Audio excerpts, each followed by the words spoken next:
Hi, it's Gwyneth here, helping you to feel fabulous about being the truly fabulous being that you really are. And in this video, I want to start talking a little bit about intentions and goals.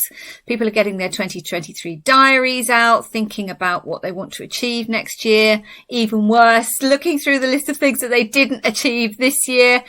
Forget about that. You know what? Just put a line through, just make a quick decision on what it is you still want to get through over the next couple of weeks and congratulate yourself for what you have achieved this year. Anyway, intentions and goals.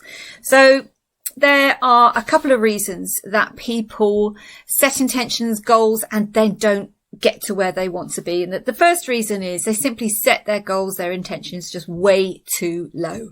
And if it's too low, if you're not interested, if you're not committed, the motivation is just not there. I could do that anytime. So why would I bother actually putting any specific effort into it? And the second reason that people don't achieve is they set their aims way too high.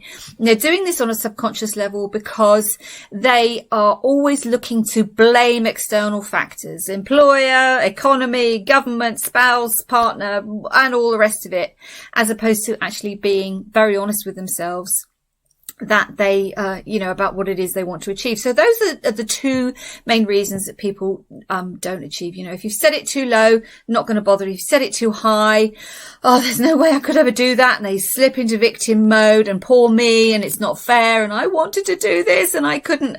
And quite honestly, it's a load of baloney. Now, it's easy for me to say, but there is a very specific reason for you holding yourself back. And that is this fabulous thing in here, your wonderful brain. And when it's in action, your mind.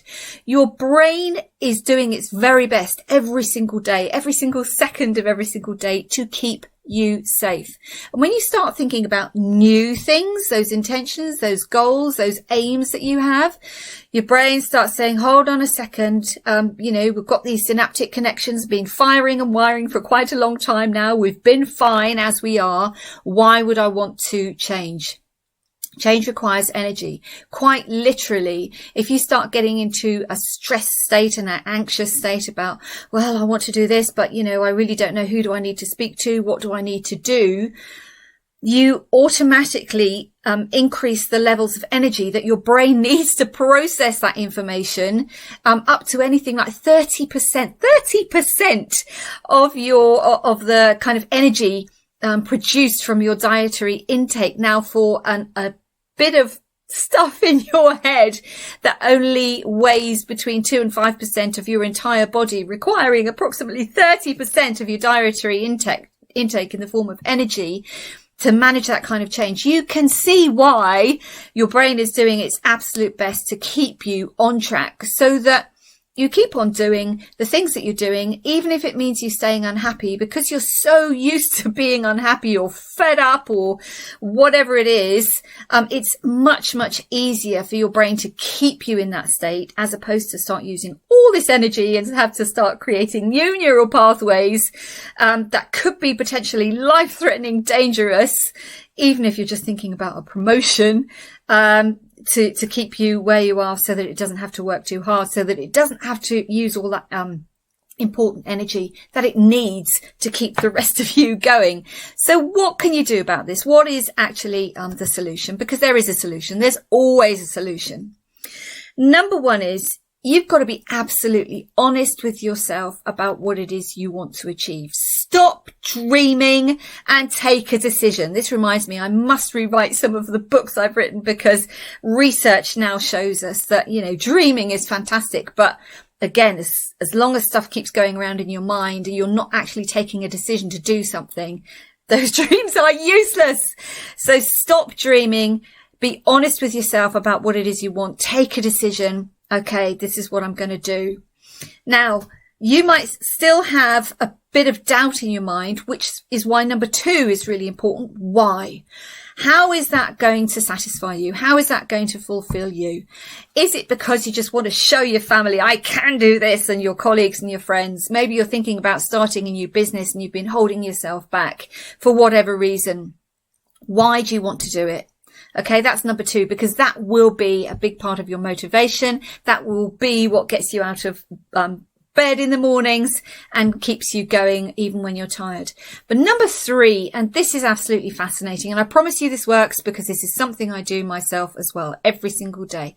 Number 3 is mental rehearsal, because if you know that your lovely brain is going to do all it can to keep you uncomfortable in your comfort zone, because change is a challenge, by going through the motions in your brain, mental rehearsal, thinking about, I'll be doing this and I'll be doing that. Oh, and isn't this going to feel amazing? Bringing emotion into this new picture, this new future that you are creating for yourself. You are lessening the anxiety. You are lessening the levels of danger that your brain is potentially experiencing, as opposed to you saying, right, I'm going to go out and do this, and you start doing. That's a surefire way of kind of pushing your self back to where you were and not achieving what it is you want to do. So this mental rehearsal aspect allows you to start creating these changes in a safe environment. Your brain, it doesn't know what's real and what's not real. And so you can stop that anytime you start feeling anxious or stressful or whatever. You just stop it. You just stop thinking about it. It's absolutely fine. And then you go back to it again. And what it's doing, that mental rehearsal, what you're basically doing is you're creating new synaptic connections. You're never going to completely rewrite all the thoughts and beliefs and things that you have around where you can be. Can I have, am I good enough to be in business? Can I get this promotion? But all the chit chat, I don't have to tell you all that negative stuff you tell yourself. But if you can at least start mentally rehearsing the new reality, the new things that you want to experience, and bring the emotion into that mental rehearsal, close your eyes, mental rehearsal, then over time you will find that change does become easier. I promise you it works. I absolutely promise you. I promise you I know it works for me, but I have clients as well who come back to me and say, wow, I did not believe that was possible. And what happens is then they're not dreaming about what they want to do anymore.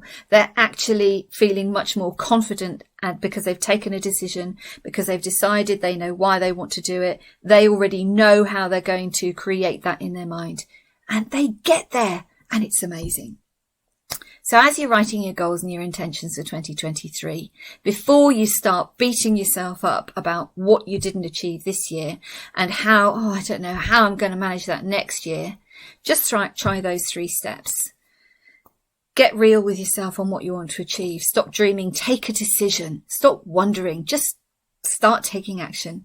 Number 2, get very clear on why, because that's going to be your motivation. And number 3, start some mental rehearsal so that you're already creating a picture of what you'll be doing and how it will be feeling before you even get there. And you'll get there a whole lot faster, I promise you.